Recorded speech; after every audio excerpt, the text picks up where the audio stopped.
नमस्ते साथियों, स्वागत है आप सबका हमारे चैनल पे। क्या भारत सोने की चिड़िया बनने जा रहा है? जब दुनिया की सारी इकोनॉमी गर्त में जा रही है, उस समय भारतीय इकोनॉमी लगातार कुछ नए नए रिकॉर्ड बनाती जा रही है। जैसे भारत की जीडीपी रेट दुनिया में बेस्ट है, भारत की सामान बनाने की जो लागत होती है वो दुनिया में सबसे कम है, भारत इंफ्रास्ट्रक्चर पे जबरदस्त तरीके से पैसा लगा रहा है। इन सब बातों पर हमने डिटेल में अपने वीडियो बनाए हैं, आप चैनल पर जाके देख सकते हैं। हाल ही में यूनाइटेड नेशन की एक संस्था ने यह रिपोर्ट जारी की कि किस देश में कितना एफडीआई आया। आज की वीडियो में हम लोग इन सब बातों पे बात करेंगे कि किस देश को कितना कितना एफडीआई मिला, एफडीआई के अंदर ग्रोथ रेट किस देश की कितनी है और एफडीआई से भारत को क्या फायदा मिलेगा। आगे बढ़ने से पहले दोस्तों चैनल को सब्सक्राइब कर लें, फॉलो कर लें, क्योंकि हम लोग आपके लिए बहुत रिसर्च करके अपनी वीडियो बनाते हैं। अभी हाल ही में यूएनओ की एक संस्था ने एक रिपोर्ट जारी की जिसमें यह बताया कि पूरे वर्ल्ड में एफडीआई किस देश को कितना ज्यादा मिला। तो सबसे पहले तो आप एफडीआई और एफआईआई में अंतर समझिए। एफडीआई का अर्थ होता है फॉरेन डायरेक्ट इन्वेस्टमेंट और एफआईआई का अर्थ होता है फॉरेन इंस्टीट्यूशनल इन्वेस्टर। तो फॉरेन इंस्टीट्यूशनल इन्वेस्टर वह बड़े बड़े इन्वेस्टर होते हैं जो भारत के शेयर मार्केट के अंदर इन्वेस्ट करते हैं, और जब भी वो इन्वेस्ट करते हैं उस समय शेयर मार्केट बढ़ जाता है, और जब वो अपना पैसा विड्रॉल कर लेते हैं उस समय शेयर मार्केट डाउन हो जाता है। तो क्या एफआईआई से भारत को फायदा होता है, परंतु उतना फायदा नहीं हो सकता जितना एफडीआई के आने से होता है, क्योंकि एफडीआई का अर्थ होता है वो पैसा लेकर आते हैं और भारत के अंदर बाकायदा इन्वेस्ट करते हैं, नई फैक्ट्रियां खुलती है, बाकायदा लोगों को जॉब मिलते हैं, लोगों की इनकम बढ़ती है, और जब लोगों की इनकम बढ़ेगी, लोगों के रोजगार बढ़ेंगे तो देश की इकोनॉमी भी बढ़ेगी, और जब देश की इकोनॉमी बढ़ेगी तो सरकार को भी ज्यादा टैक्स मिलेगा और अल्टीमेटली उस टैक्स का वापस फायदा जनता को ही होगा। तो कुल मिलाकर जिस देश में जितना एफडीआई आएगा उस देश की इकोनॉमी उतनी ही बढ़ेगी, और जिस देश से एफडीआई जितना जाएगा उसकी इकोनॉमी उतनी ही खराब होगी। अब सबसे पहले हम ये बात करें कि एफडीआई किसको कितना मिला। पूरे वर्ल्ड के सेंस में अगर बात की जाए तो एफडीआई का फ्लो यूरोप से अमेरिका से निकला है और एशिया की तरफ बढ़ा है, और एशिया के अंदर भी चीन, सिंगापुर,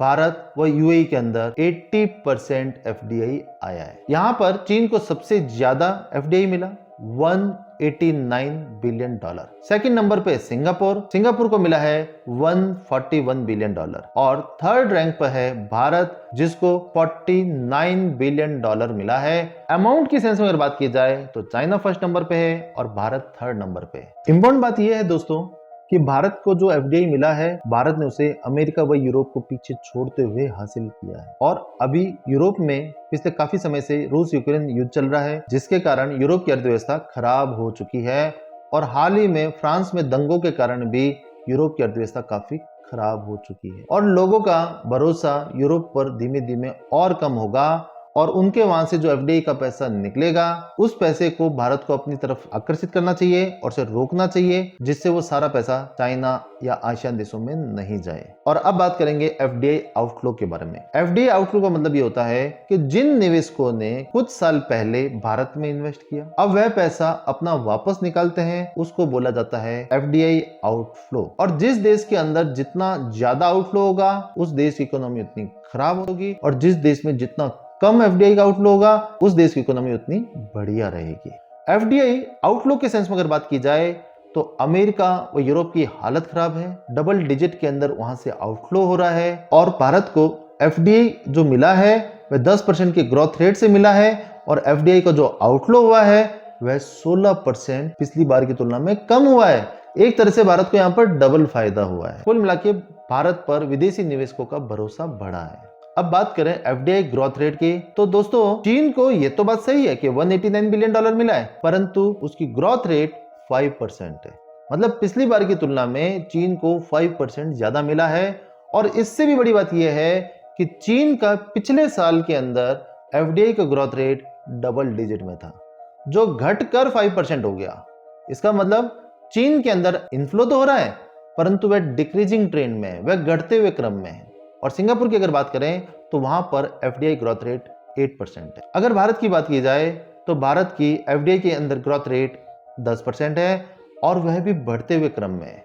अर्थात जितने लोगों ने पिछले साल भरोसा किया था उससे 10% ज्यादा लोगों ने इस बार भारत पर भरोसा किया है, और जितना आउटफ्लो होता है वह भी पिछली बार की तुलना में कम हुआ है। तो भारत एफडीआई ग्रोथ रेट के मामले में इन दोनों देशों से बहुत ज्यादा है, और अमेरिका व यूरोप की तो बात ही मत कीजिए, वह तो कहीं आसपास भी इस बात में नहीं है।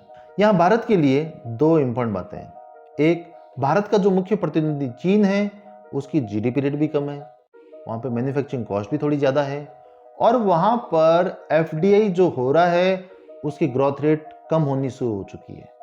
और भारत के लिए ये सभी चीज़ें पॉजिटिव वे में है। भारत की जीडीपी रेट चीन से ज़्यादा है, भारत के अंदर मैन्युफैक्चरिंग कॉस्ट उससे कम है, तो फैक्ट्रियाँ ज़्यादा यहीं पे लगेगी, और भारत के अंदर एफडीआई का पैसा ज़्यादा आने लग गया। और उससे भी इंपॉर्टेंट भारत के लिए है कि भारत का जो आउटफ्लो हो रहा है वह भी पिछले साल की तुलना में 16% कम हुआ है। तो कुल मिलाकर चीन पर विदेशी निवेशकों का भरोसा कम होता जा रहा है और भारत पर विदेशी निवेशकों का भरोसा बढ़ता जा रहा है, और ये भारतीय इकोनॉमी के लिए बहुत ही अच्छी बात है। अब इससे भारत को क्या फायदा होगा? तो जितना एफडीआई का पैसा भारत में आएगा, भारत में उतनी ज्यादा रोजगार होंगे, भारत में लोगों की उतनी ज्यादा इनकम बढ़ेगी, सरकार को उतना ही ज्यादा टैक्स मिलेगा। परंतु भारत के लिए यहाँ पर बहुत सारी चुनौतियां भी है, और भारत के अंदर कुछ खराब चीजें हैं, जैसे भाई भतीजावाद, भ्रष्टाचार, लाल फीताशाही। हमें इन सब चीजों पर रोक लगानी पड़ेगी, तभी हम ये कह सकेंगे कि भारत अगले कुछ सालों में लगातार इस तरीके से अच्छा परफॉर्म करे, और तब जाकर भारत सोने की चिड़िया बन सकता है। आपको क्या लगता है दोस्तों? आप इसे कमेंट सेक्शन में बताइए। Thank you for watching this video.